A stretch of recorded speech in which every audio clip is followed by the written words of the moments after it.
and Burden lives in a post-apocalyptic world where most resources have been destroyed by radiation. Her only companion is her dog, Pharaoh, and the two spend their days together on her family's farm and follows a strict routine, gathering food and setting traps to survive.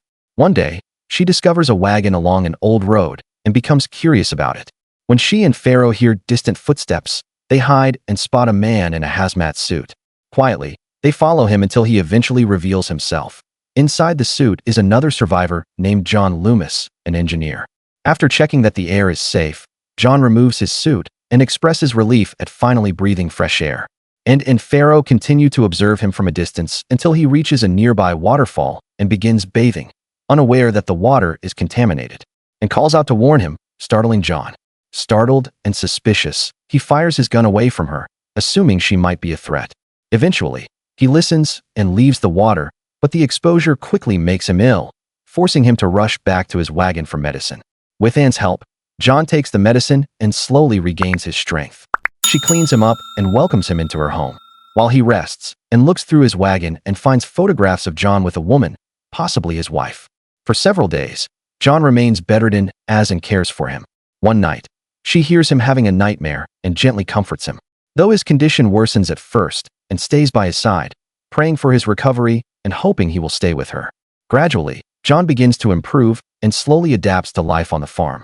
As they spend more time together, they talk about life before the apocalypse and shares a photo album of her family, explaining that they left in search of other survivors but never returned.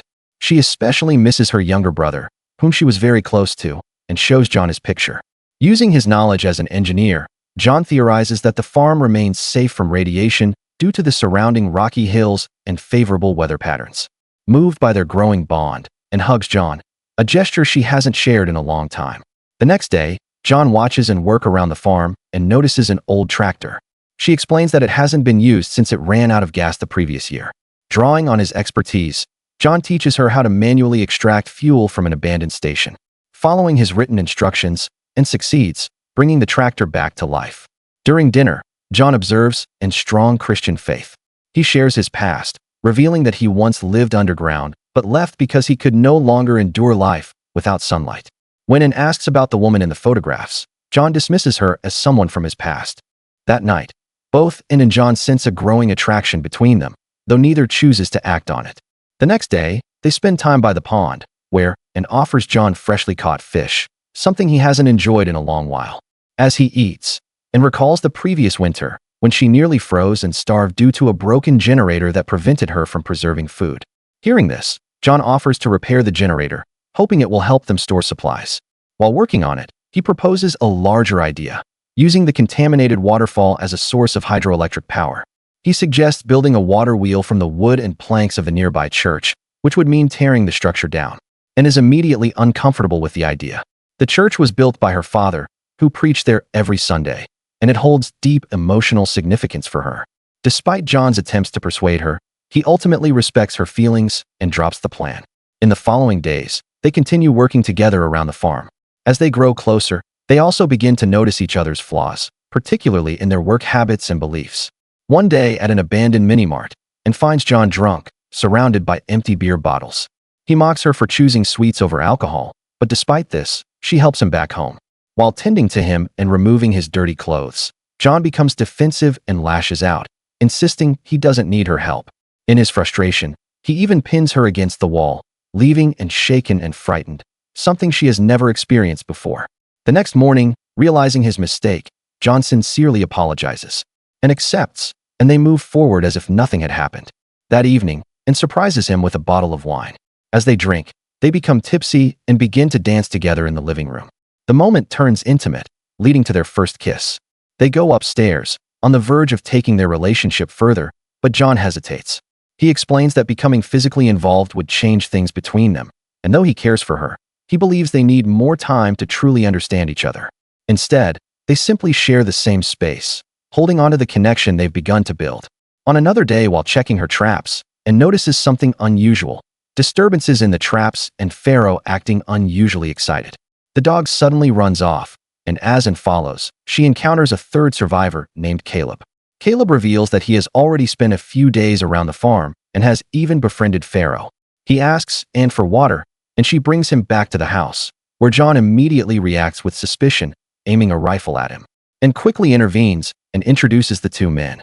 Once things settle, Caleb explains that he walked 50 miles from a mine in search of food and supplies. John allows him to stay but insists he camp outside for the time being due to possible radiation exposure. However, Anne's compassion won't allow her to leave him outside, and she invites Caleb in. That night, the three share a meal and exchange stories about surviving the apocalypse. John recounts a haunting experience from before he arrived at the farm. He once found a severely ill teenage boy and tried to care for him, but the boy was too far gone. In the end, the boy begged John to end his suffering, and John reluctantly granted his request. Caleb, in turn, shares a traumatic story from his time in the mine where he had been trapped.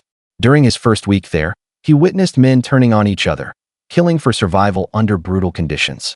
After dinner, Anne gives Caleb a tour of the house, which sparks a quiet sense of jealousy in John.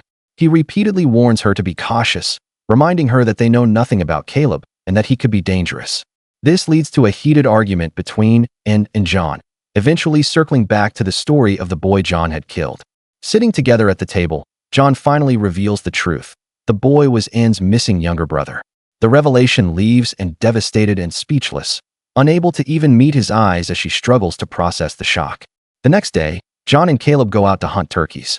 As they walk, Caleb casually hints at his growing connection with Anne and jokingly suggests competing for her affection, something John does not take lightly. Their contrasting personalities become more evident.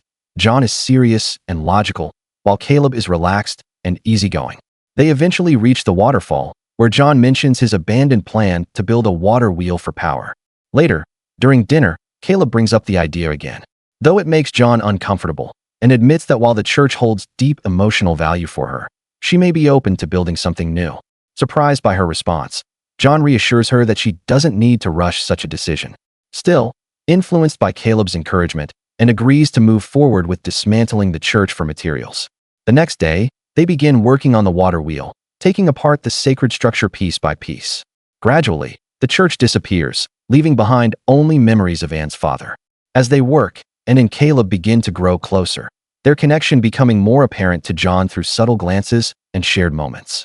After the demolition, Anne and Caleb walk through the woods and find themselves in a nearby cave, where they talk about their shared faith and how it sustains them in such a harsh world.